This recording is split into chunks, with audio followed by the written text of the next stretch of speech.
brother called Nasiruddin, that why are you absconding in Malaysia? I'm not absconding in Malaysia. People know that I'm staying in Malaysia, in Putrajaya. What he may be meaning that why did I run away to Malaysia, or why did I come to Malaysia? And you know that there was an allegation by the Indian government because of the popularity, and many people were accepting Islam, and the new government, the BJP government, against the Muslims, and they had a lot of agenda. So they laid allegation against me, first on terrorism, they could not prove it. Then they said hate speech, they could not prove it. Then they went to money laundering, that also they cannot prove it. Then they tried to give me a bait and tried to convince me to come back at a compromise, which I didn't agree. Basically, I did hijrah. And hijrah for the sake of Allah subhanahu wa ta'ala. I, being a da'i, when I felt that my life was in danger, I did hijrah. And this is the sunnah of the prophets and the sunnah of Muhammad sallallahu alaihi wasallam. And I was happy that Allah made it possible for me to follow one of the sunnahs of the Prophet, which very few people can do. I did hijrah and I chose Malaysia. The reason is because I feel Malaysia is one of the best available Muslim countries in the world. Most of the Muslim countries in the world today have got problems. The best available amongst the Muslim countries, more than 56 that are there, I felt Malaysia was the best. That is the reason I came here. The reason I felt Malaysia was the best is, number one, that Malaysia is away from the war zone. You know, many Muslim countries are in the war zone, especially in the Gulf region. You have war in Yemen, you have war in Syria. So this Malaysia is away from the war zone, number one. Number two, it's away from the wrong influence of the Western countries.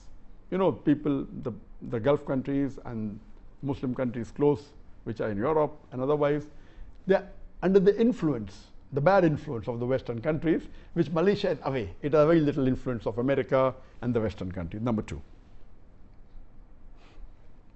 Number three, Malaysia is the country which has the strongest passport amongst the Muslim countries.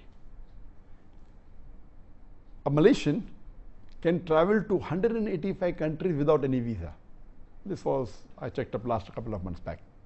USA may be additional 2 countries. The highest is Japan, 190 countries. Then is Singapore, 189 countries. Then maybe UK, USA, 187, 186. Malaysia has 185 countries. The strongest passport amongst all the Muslim countries. That is point number 3. Point number 4, amongst the non-Arab Muslim countries, I'm not talking about the Arab Muslim countries, the non-Arab Muslim countries, on an average, a Malaysian, according to me, is a more practicing Muslim than an average Indian or average Pakistani. I not mean bad for the Indians or the Pakistani, even I am an Indian Muslim. An average Indian Muslim or average Pakistani Muslim or a Bangladeshi Muslim, any non-Arab Muslim, Malaysia is, on average, a Malaysian Muslim is more practicing.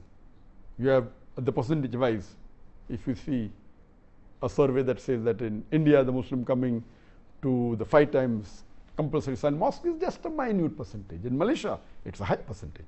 The people fasting is a high percentage. That's the reason, as compared to the other non-Arab Muslim countries, the practice of Islam is stronger. That's point number 4. Point number 5, that in Malaysia, the federal religion is Islam. So you don't have to feel shy to call yourself Muslims. There are many Muslim countries where you feel shy to call yourself a Muslim. The majority are Muslims, more than 90% are Muslim, but because of the atmosphere, because of the so-called secular government calling themselves Muslims. So these were the reasons that I chose Malaysia over other countries. I had got requests from more than 12, 13, 14 countries to come and stay there, and I chose Malaysia as the best amongst the one available.